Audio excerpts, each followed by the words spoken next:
Abra sua Bíblia em Marcos, capítulo 14, a partir do versículo 53.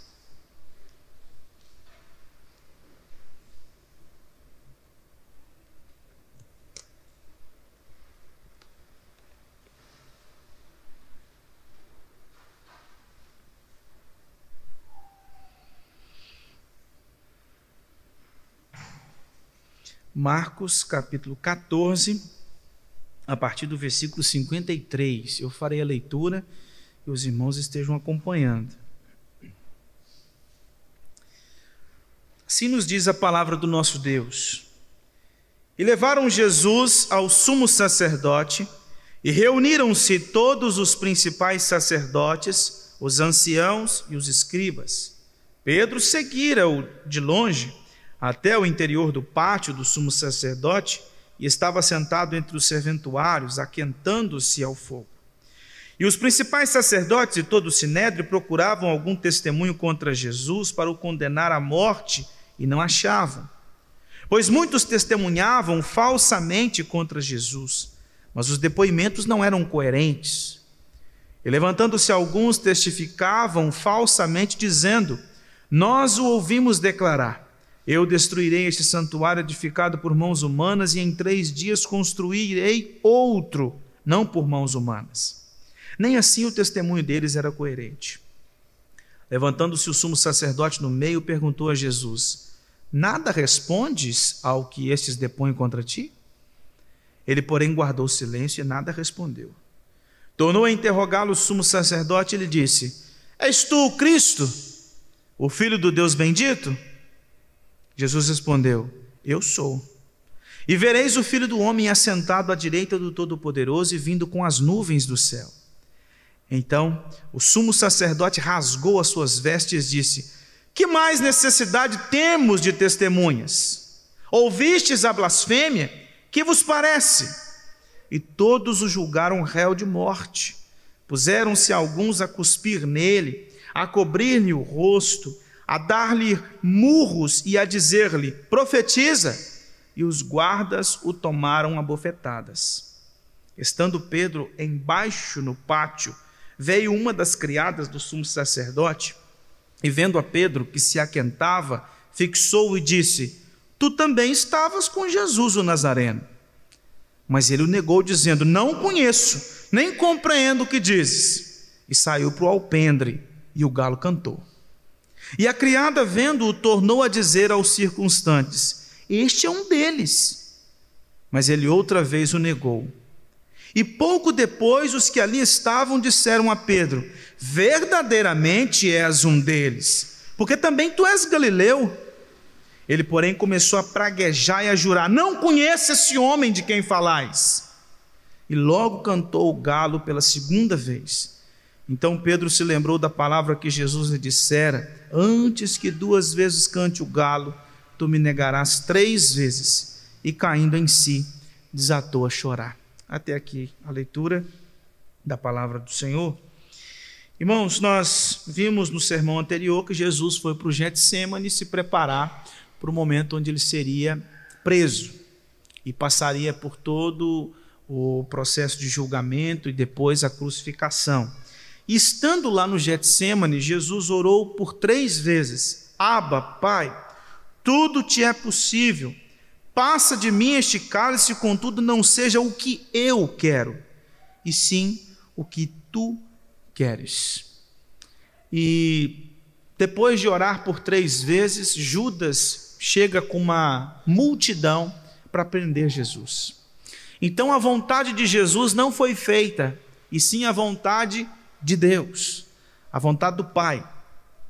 E logo após a sua prisão, Jesus então foi para o Sinédrio, para então participar do julgamento, o seu julgamento através das principais autoridades judaicas. E ele foi interrogado durante praticamente quase toda a noite. Ele foi preso na noite de sexta-feira, como mais uma vez lembro os irmãos, que a noite de sexta-feira vem antes do dia da sexta-feira, porque na compreensão judaica o dia começa no pôr do sol. Então eles estavam na noite de sexta-feira, depois daquele jantar no cenáculo, onde Jesus instituiu a ceia do Senhor. Depois de todo aquele jantar, depois da instituição da ceia, Jesus vai para o Monte das Oliveiras, e estando no jardim do Getsêmani, ele faz essa oração, se preparando para esse momento.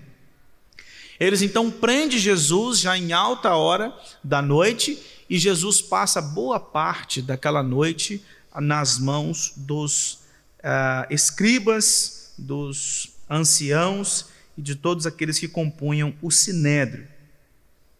Então nós percebemos aqui, irmãos, nesse texto, que Jesus, aquele que nós acabamos de cantar, conforme Colossenses capítulo 1, aquele que é o resplendor da glória do Pai, aquele que, conforme Colossenses 2, versículo 3, em quem todos os tesouros da sabedoria e do conhecimento estão ocultos. O Rei dos Reis, o Senhor dos Senhores, o Príncipe da Paz, o Verbo que se fez carne, o Cordeiro de Deus que tira o pecado do mundo, o Juiz Supremo, estava sendo julgado. Estava passando por um tribunal de pecadores. O próprio Messias, tão aguardado pela nação de Israel, estava agora sendo julgado pelas principais autoridades de Israel. Nós sabemos, à luz desse texto do capítulo 15, que Jesus passa por dois tribunais, por dois processos. Primeiro, o processo se dá no âmbito eclesiástico, por isso ele vai para o sinédrio. Depois do sinédrio, Jesus é entregue a Pilatos no capítulo 15 e depois vai para Herodes. Então ele tem um processo eclesiástico, onde ele passa nas mãos do sumo sacerdote, de todo o sinédrio. Depois ele tem um processo civil, onde Pilatos e Herodes, que são autoridades romanas, fazem parte também desse juízo, para que então Jesus pudesse ser crucificado. Durante este julgamento que nós acabamos de ler aqui, várias testemunhas falsas são ouvidas. E Jesus não respondeu a nenhuma das acusações. Jesus não levantou o dedo, Jesus não confrontou ninguém, Jesus ouviu tudo calado. Estavam dando ali naquele momento falso testemunho a respeito da obra de Cristo, a respeito dos seus discursos, a respeito dos seus ensinos. Estavam inclusive deturpando as suas palavras, interpretando equivocadamente aquilo que ele disse. Mas Jesus não levanta o dedo, Jesus não grita, Jesus não esperneia, Jesus não faz nada disso. Ele fica calado, ouvindo tudo. Estão contando mentira em cima de mentira, mas ele não abre a boca para confrontar. Ao mesmo tempo em que um dos seus discípulos, que havia fugido no momento da prisão, Pedro, que acompanha a comitiva de longe, possivelmente disfarçado, talvez tivesse colocado alguma coisa na cabeça para disfarçar, acompanha de longe. Quando chega no sinédrio, ele fica de longe assistindo o julgamento, ele não se aproxima. Só que agora ele recebe a presença de alguns servos do sumo sacerdote, dizendo assim: você é um deles. E o testemunho deles era verdadeiro, ele realmente era discípulo de Jesus. Mas o que Pedro faz por 3 vezes? Eu não sou.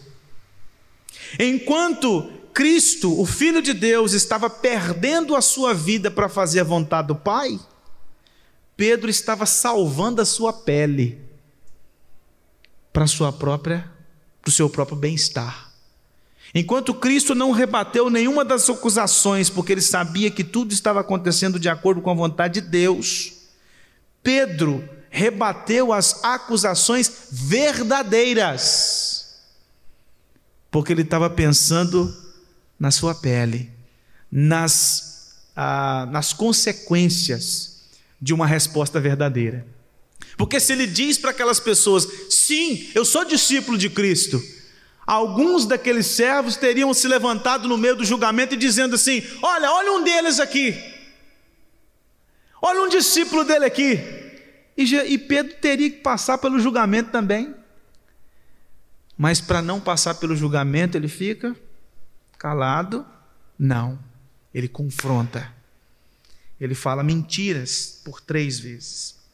Então aqui, irmãos, nós temos nesse texto Jesus dando um testemunho, um exemplo para nós, discípulos, de como é renunciar a si mesmo para fazer a vontade do Pai. Ele dá para nós um exemplo de renunciar a si mesmo para a glória de Deus. Então vamos perceber aqui esse texto, primeiro dos versículos 53 até o 65, onde Jesus estava ali no sinédrio ouvindo as acusações daqueles homens. Perceba aí o texto, olha, e levaram Jesus ao sumo sacerdote, e reuniram-se todos os principais sacerdotes e anciãos e escribas, ou seja, estava todo o sinédrio aqui. Jesus então é lançado como que na cova dos leões.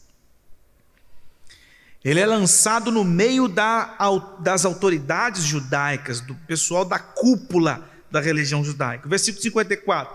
Pedro seguia de longe até o interior do pátio do sumo sacerdote, estava assentado entre o serventuário, aquietando-se ao fogo. Pedro não queria nem saber disso. Enquanto Jesus estava na cova dos leões, Pedro estava distante. Enquanto Jesus estava na arena, Pedro estava lá na geral, assistindo o que estava acontecendo, escondido. Versículo 55. E os principais sacerdotes e todo o sinédrio procuravam algum testemunho contra Jesus para o condenar à morte e não o achavam. Muita gente ali estava testemunhando a respeito do que ele fez, do que ele falou. Mas de acordo com o texto, versículo 56 diz que não havia coerência. Eles falavam, mas os escribas, os anciãos e os sacerdotes não conseguiam encontrar uma real afirmação que pudesse ser usada para matar Jesus. Aqui eles não queriam tratar Jesus, eles não queriam fazer uma limpeza na mente de Jesus, eles não queriam discipular Jesus, eles não queriam corrigir Jesus, eles queriam matar Jesus. Não bastava apenas corrigi-lo, exortá-lo, excluí-lo do judaísmo, talvez. Não, é preciso morte. Esse homem não pode continuar vivendo, e nós precisamos de uma afirmação, de uma fala torta dele, nós precisamos de um ensino torto dele, alguém que possa testemunhar disso, para que ele seja então réu, se torne réu de morte. Nós percebemos, irmãos, que as autoridades judaicas, elas estavam com sede de matar Jesus. Tanto que quando Jesus vai para Pilatos, quem começa a gritar, crucifica-o, são os sacerdotes, os escribas e os anciãos. Eles induzem a multidão, eles induzem o povo a rogar a crucificação de Cristo, porque eles queriam a morte dele a todo custo. E então eles estavam aqui sem encontrar nenhum testemunho. Até mesmo teve gente que usou uma palavra de Jesus. Olha só o versículo 58. Eu destruirei este santuário edificado por mãos humanas, e em 3 dias construirei outro não por mãos humanas. Estavam usando uma afirmação verdadeira de Jesus, mas com uma interpretação errada, porque ele estava se referindo ao seu corpo, e eles achavam que ele estava se referindo ao templo de Jerusalém. Irmãos, aqui tudo estava acontecendo errado, de acordo com os estudiosos, porque quando você pega as leis dos julgamentos que aconteciam naquele tempo, eles não estavam respeitando nada disso. Não havia respeito do julgamento. Por exemplo, de acordo com as leis daquele período, nenhum julgamento que houvesse execução podia ser feito de noite. E tudo isso aqui foi feito na surdina. De vez em quando a gente não ouve aí falar que o Congresso Nacional votou uma lei de madrugada para ninguém ficar sabendo. É exatamente o que está acontecendo aqui. Eles estão julgando o Messias de madrugada, sendo que não tinha respaldo legal para isso. Outra coisa, Jesus estava diante daqueles homens e, de acordo com as leis daquele tempo, nenhuma execução podia ser feita em período de festa judaica. E eles estavam na festa da Páscoa. Outra coisa, naquele julgamento, eles estavam exigindo que Jesus se autocondenasse. Isso era ilegal. Ele tinha que se autocondenar, de acordo com as leis daquele período. Outra coisa, nos casos de punição capital, a lei judaica só permitia que a sentença fosse pronunciada um dia depois que o acusado fosse condenado. Eles resolveram de madrugada e de manhã já estavam correndo atrás dos trâmites para a morte de Cristo. Então estava tudo errado. Se o Pedro estivesse lá, podia ser o advogado para poder falar que estava tudo errado, de acordo com as leis. Então aqui, irmãos, nós temos o Rei dos Reis, o Santo de Deus, nas mãos de homens perversos como Anás, Caifás, Pilatos, Herodes. O Santo de Deus na mão de homens maus. Isso foi extremamente humilhante. Isso foi extremamente humilhante. E eles fizeram de tudo para encontrar testemunhos, mas nenhum dos testemunhos eram coerentes, até que o sumo sacerdote fica embasbacado. Ele chega para Jesus e diz assim: nada respondes ao que estes depõem contra ti, você não vai falar nada. Todo mundo te condenando, todo mundo te acusando, todo mundo falando que você fez o que deixou de fazer. Você vai ficar em silêncio? Você não vai procurar a sua defesa? Você não vai gritar por justiça? Jesus permanece em silêncio. Até que então o sumo sacerdote chega para ele e pergunta: és tu o Cristo, o Filho de Deus? És tu o Messias prometido, que é filho unigênito do Deus Todo-Poderoso, Criador dos céus e da terra? Nesse momento Jesus abre a boca e diz: eu sou.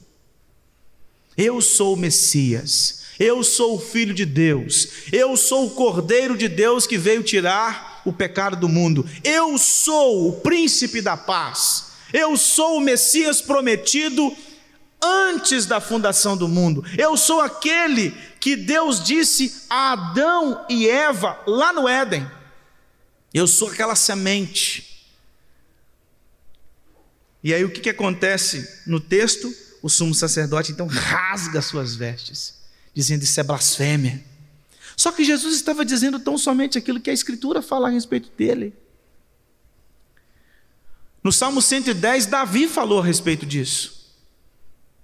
Porque o texto diz que a resposta de Jesus foi: eu sou, e vereis o Filho do Homem assentado à direita do Todo-Poderoso e vindo com as nuvens do céu.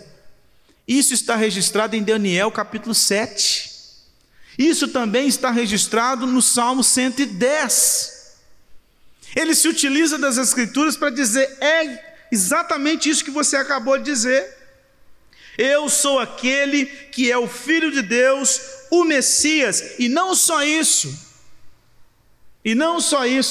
eu sou aquele que há de vir em glória para julgar vivos e mortos. Então perceba que Jesus estava no seu julgamento, antes de ser morto, mas já dizendo para os seus algozes: eu não ficarei na sepultura, eu ressuscitarei dos mortos, eu assentarei à destra de Deus Pai, e eu virei em glória para inclusive julgá-los, porque eu sou o juiz sobre toda a terra. Então Jesus revela um pleno conhecimento da vontade do Pai. Ele havia orado lá no Getsêmani: se possível, passa de mim este cálice, entretanto não seja feita a minha vontade, mas a tua. E ele vai para o julgamento descansado, confiante, sem ansiedade, sem medo, sem pavor, porque ele sabe que por mais que vai doer, a morte não dirá a última palavra. Ele ressurgiria dos mortos e ele seria coroado como Rei da Glória. E não só isso, mas ele também virá julgar vivos e mortos. Nesse momento, irmãos, sabe o que o Sinédrio deveria ter feito? Quando Jesus confirmou que ele era o Messias, o Filho de Deus, sabe o que o Sinédrio deveria ter feito? Se ajoelhado, se prostrado diante de Cristo Jesus e dito, ou talvez o sumo sacerdote dito para todos: irmãos, aqui está o Messias que Isaías profetizou, o Messias que Jeremias profetizou, o Messias profetizado há tantos séculos e tão aguardado por todos nós. Então nos ajoelhemos diante da sua realeza, nos dobremos diante do Rei dos Reis. Era isso que o Sinédrio deveria ter feito. Mas o orgulho do coração daqueles homens não permitia isso, porque Jesus ia contra a religião daquela época. Ia contra tudo aquilo que eles acreditavam. Os ensinos dele estavam contrários àquilo que eles acreditavam. E olha o que o texto diz, versículo 63, que o sumo sacerdote rasga suas vestes e fala assim: vocês ouviram essa blasfêmia? A gente não precisa de mais testemunhas. Ele se auto-incriminou. Ele está em maus lençóis. Ele disse que ele é o Deus Todo-Poderoso, o Messias. Isso é blasfêmia. Quem é esse homem? Um nazareno, um galileu, um homem que não tem onde cair morto, um homem simples. Todos nós aqui conhecemos a sua família, todos nós aqui sabemos da sua infância. E como que esse homem, comedor de arroz e feijão, vem dizer que ele é o Messias de Israel? Isso é blasfêmia. Ele está querendo se passar por Deus.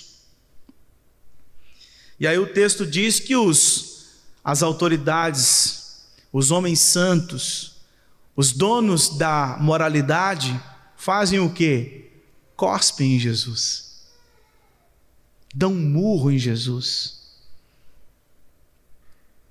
Olha só a maldade do coração desses homens. Não bastava apenas condená-lo, tinha que agredi-lo. Já imaginou, Pedro, num julgamento o réu sair a tapas? O réu saiu a tapas. Aqueles que estavam condenando bateram nele, cuspiram nele.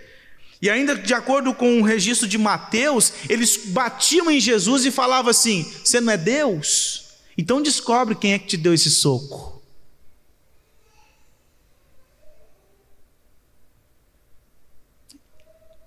Quem fez isso? Não é a multidão, são os engravatados da religião judaica. E eles fizeram isso, mostrando a crueldade. Mas Jesus disse: eu sou o Filho de Deus, e vocês verão o Filho do Homem sentado à direita do Todo-Poderoso, vindo com as nuvens do céu. Ou seja, eu sou o vencedor. Aos olhos de vocês eu posso estar saindo aqui humilhado, maltratado, acusado, réu, caminhando para a sua pena. Mas saibam que essa pena aí não é o fim. Eu virei em glória. Eu sou vencedor. Então, irmãos, a gente já tira algumas lições desse texto até aqui. E a primeira delas é que os falsos mestres odeiam o Evangelho. Por que eles crucificaram Jesus? Porque eles odiavam o Evangelho. Por que eles crucificaram a Jesus? Porque eles não concordaram com os ensinos de Jesus. E é isso que acontece com a igreja.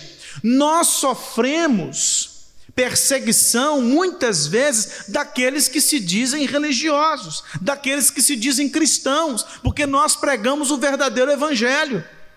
E muitas vezes nós somos acusados, cuspidos em praça pública, por causa da fé genuína, do evangelho verdadeiro, puro e simples. E por muitas vezes nós seremos acusados, seremos perseguidos.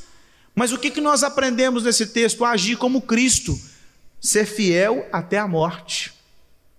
Não querer salvar a nossa pele, não mudar o evangelho porque eles estão dizendo que o evangelho está errado.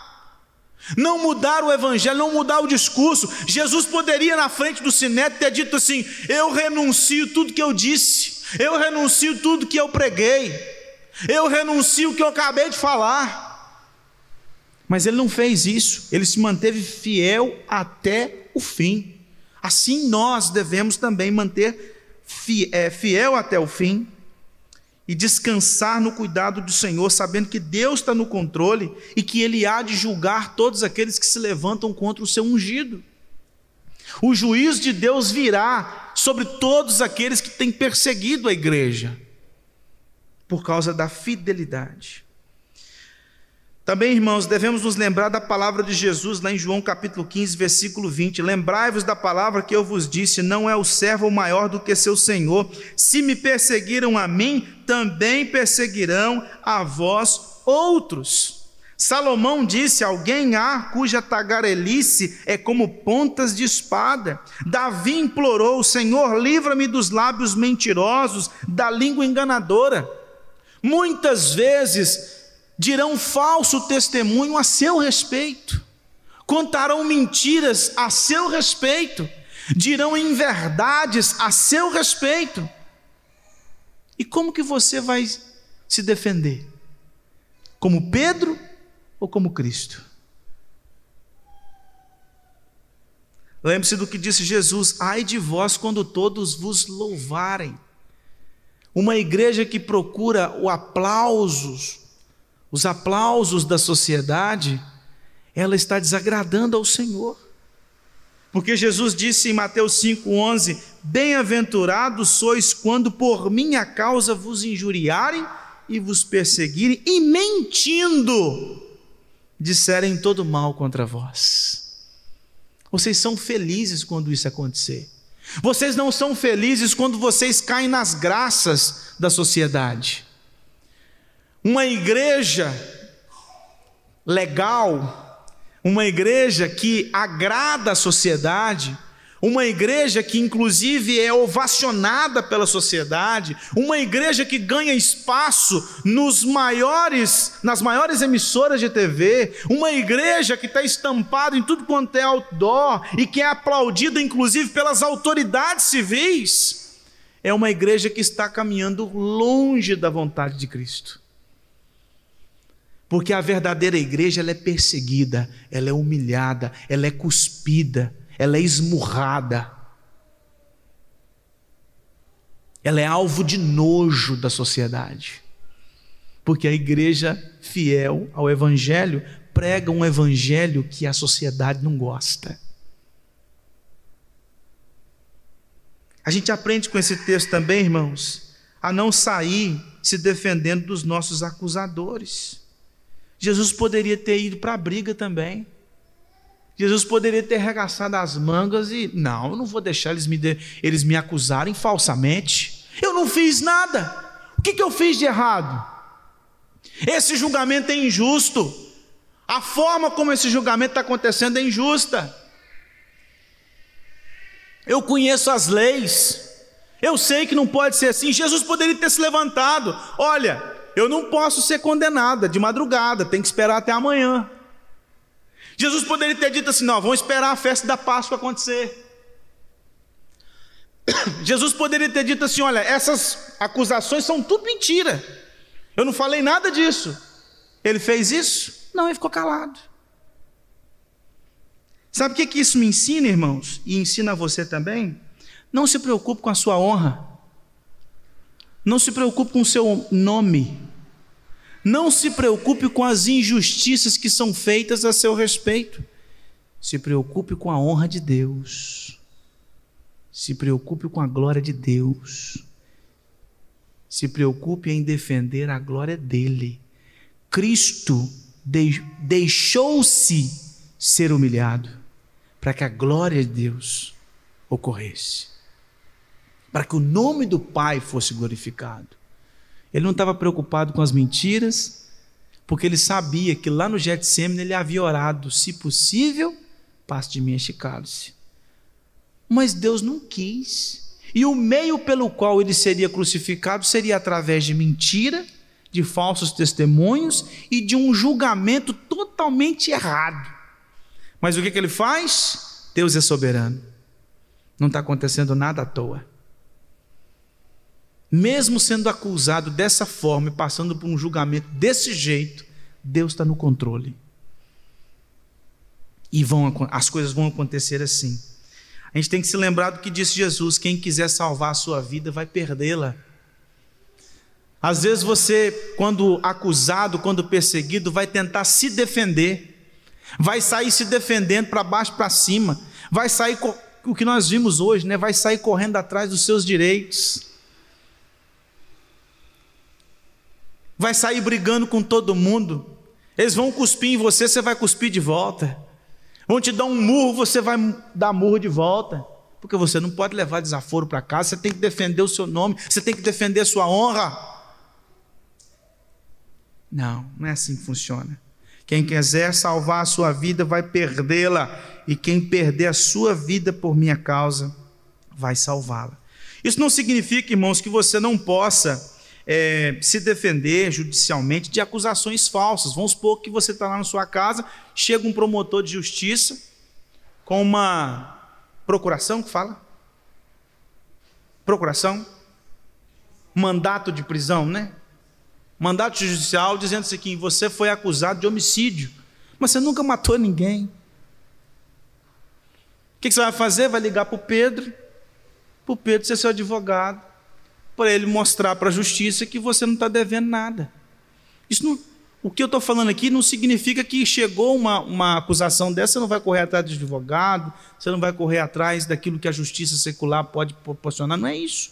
Eu estou querendo dizer o seguinte: é que muitas vezes nós queremos confrontar, defender a nossa honra diante das perseguições aí no meio da rua, ou mesmo judiciais.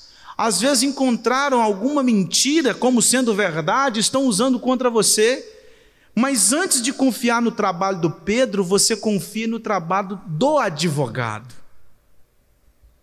E que mesmo que você enfrente um julgamento errado, e mesmo que você sofra as consequências, mesmo que você seja preso por um crime que você não cometeu, saiba, no final das contas, Deus quis. Deus quis que eu ficasse preso 10 anos sem que eu nunca fiz nada. Por quê? Para tratar coisas na sua vida, para tratar áreas na sua vida, e para que o nome dele fosse glorificado. Irmãos, outra coisa que a gente aprende com esse texto é que Jesus não foi por canto chorar. Muitas pessoas, quando são perseguidas, se colocam como vitimistas. Ninguém gosta de mim, ninguém cuida de mim, ai de mim, tadinho de mim. E chora, e chora, e chega em casa chorando no colo do cônjuge, nos filhos, e vive aquela vida triste, amargurada. Chega na igreja, o pastor já olha lá entrando com aquela cara triste, fala: o que foi, meu irmão? É muita perseguição, pastor. Jesus não faz isso não. Jesus não está nem aí, porque ele confia no Pai.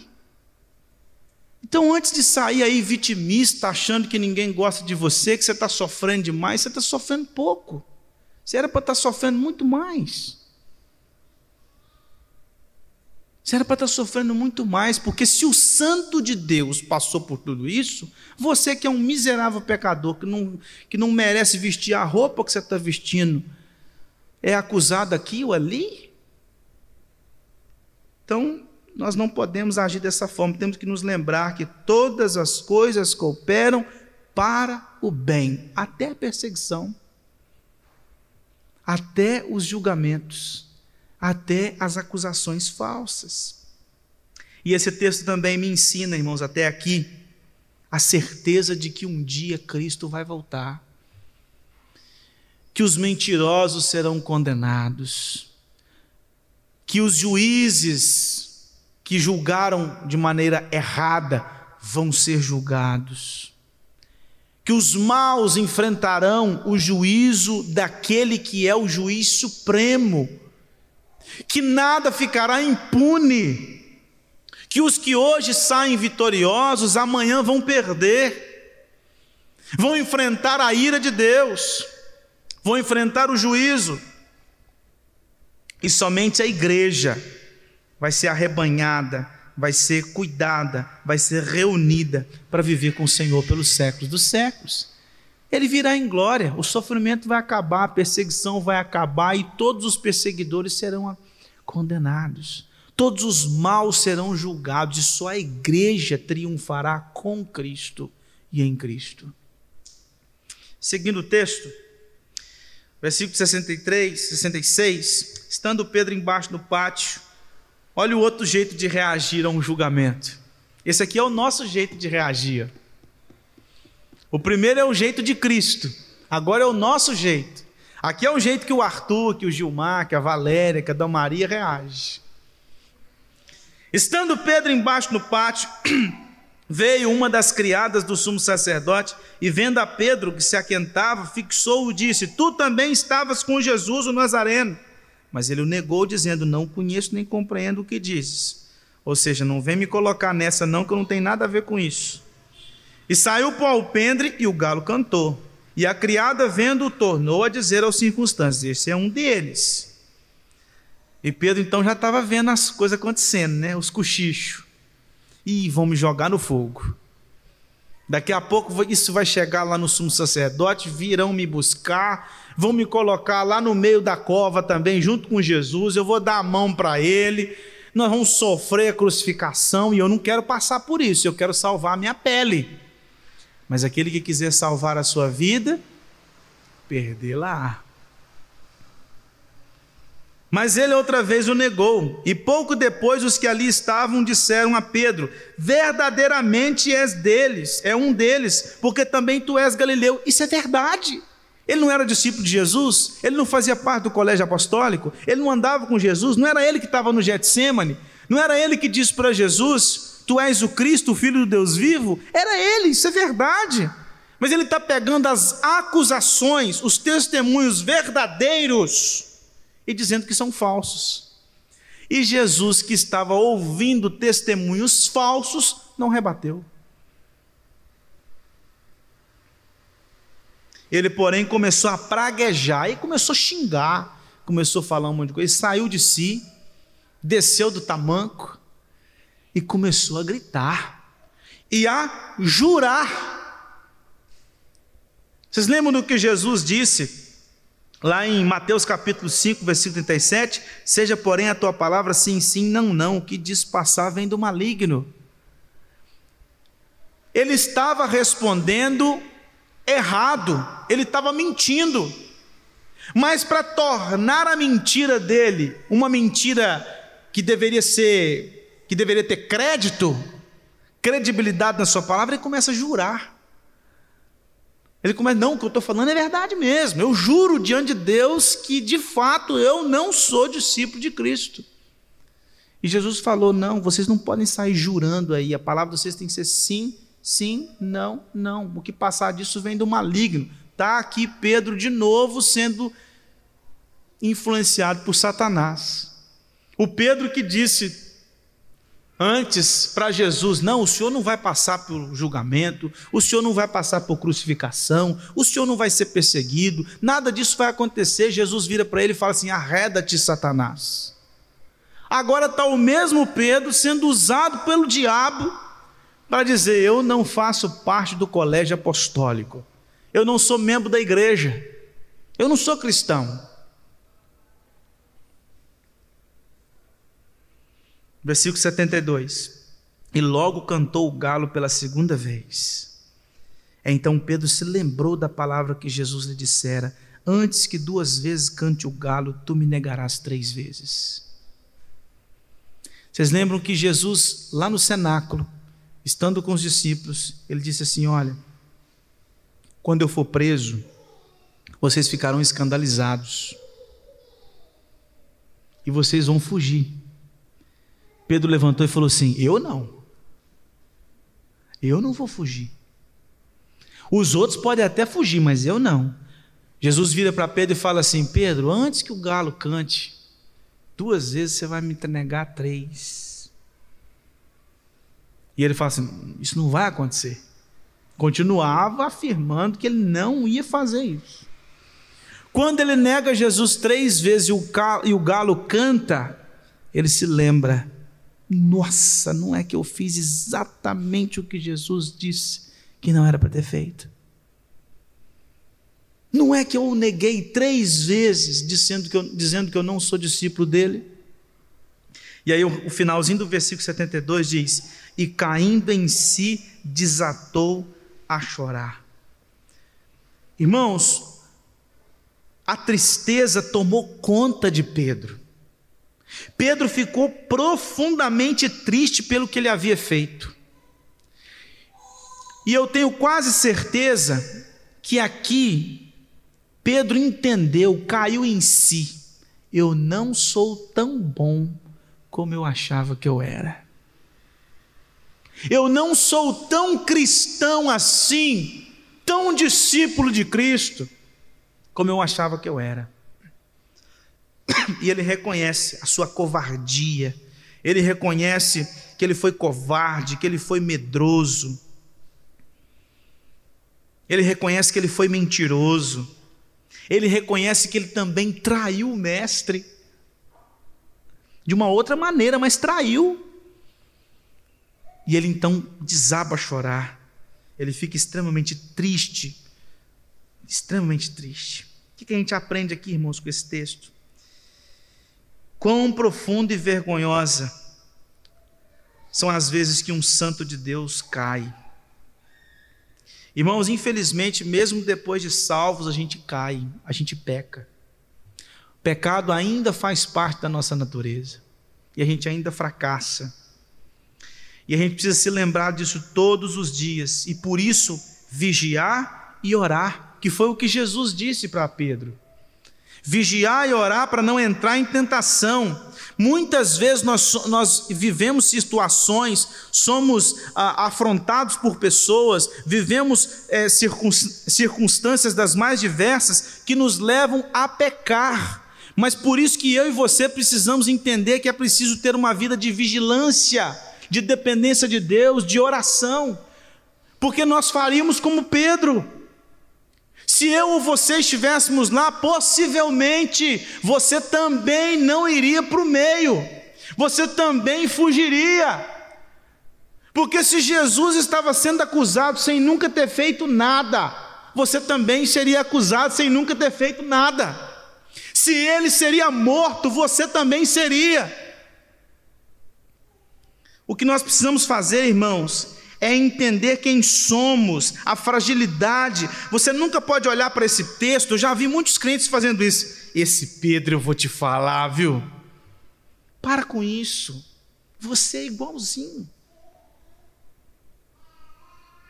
Às vezes a gente olha para alguns homens narrados nas Escrituras, e a gente fala assim: como que Davi foi capaz de fazer uma coisa dessas? Como que Pedro foi capaz de fazer uma coisa dessas? Meu querido, ele é pecador igual a você. Talvez você, andando lá no palácio, teria feito a mesma coisa que Davi fez. Talvez você teria sido, ou talvez o mau pai, igual Davi foi. Talvez você faria a mesma coisa que Pedro fez. Então o que você precisa entender com isso? Eu preciso vigiar, eu preciso orar, eu preciso depender de Deus, eu preciso descansar no Senhor, eu preciso buscar forças, porque para cair é daqui para ali. Lá em 1 Coríntios capítulo 10, versículo 12, Paulo disse: aquele, pois, que pensa estar em pé, veja que não caia. Outra coisa, irmãos, que a gente aprende com esse texto é que uma pequena tentação pode levar um cristão a uma grande queda. Veja que Pedro acabou sendo tentado, caiu nessa tentação e acabou caindo feio. Mas depois ele é restaurado. Então nós precisamos nos lembrar que as tentações vêm sobre nós, mas o Senhor é aquele que nos ajuda a lidar corretamente no momento de provação. Também aprendemos com esse texto, irmãos, que todo desvio impõe aos crentes uma profunda tristeza. Qual foi a última vez que você se entristeceu pelos seus pecados? Qual foi a última vez que você chorou por causa de um pecado cometido? Qual foi a última vez que você entrou para o quarto triste, profundamente triste, porque você não acertou o alvo? Quantas vezes que você ficou amargurado, às vezes ali lavando as vasilhas depois do almoço? Meu Deus, por que eu fui falar isso? Por que eu fui fazer isso? Meu Deus, tem misericórdia da minha vida. Qual foi a última vez que você fez isso? Porque Pedro, quando caiu por si, que ele havia pecado, ele se entristeceu na hora. E talvez falta em nós, irmãos, quebrantamento. Falta em nós convicção do que é pecado. Falta em nós o entendimento de que o que nós fazemos contra Deus é abominável. E isso deve nos levar ao choro, à tristeza.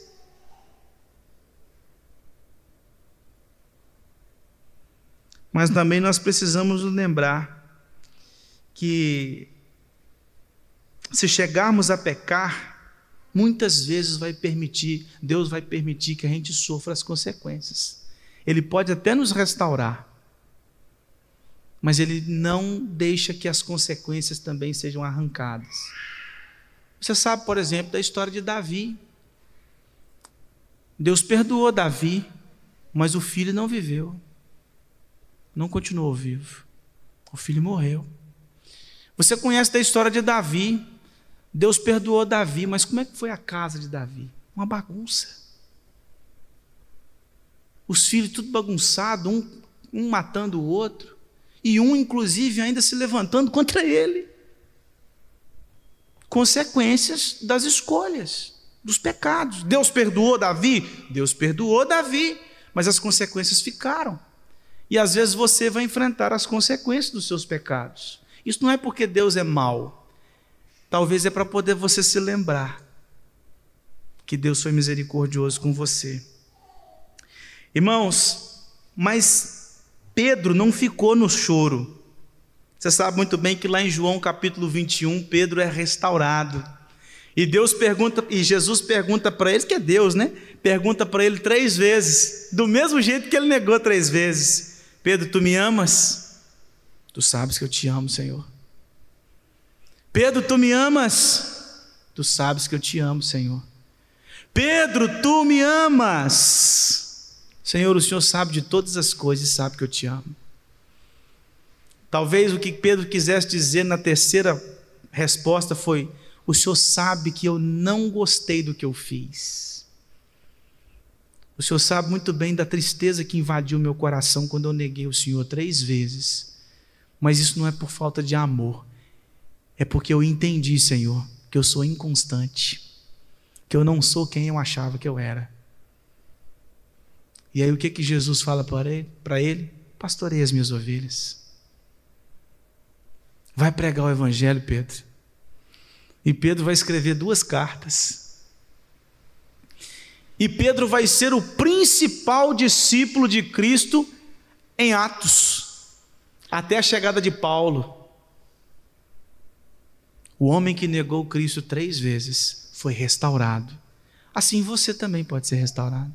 Não importa o pecado que você cometeu, não importa o que você fez contra Deus, não importa a falha, não importa o tamanho do seu pecado, Cristo está disposto a te restaurar, a te purificar, a te reconduzir, a tratar o seu coração. Mas por fim, eu gostaria de terminar lembrando que há muitas pessoas que não reagem como Pedro.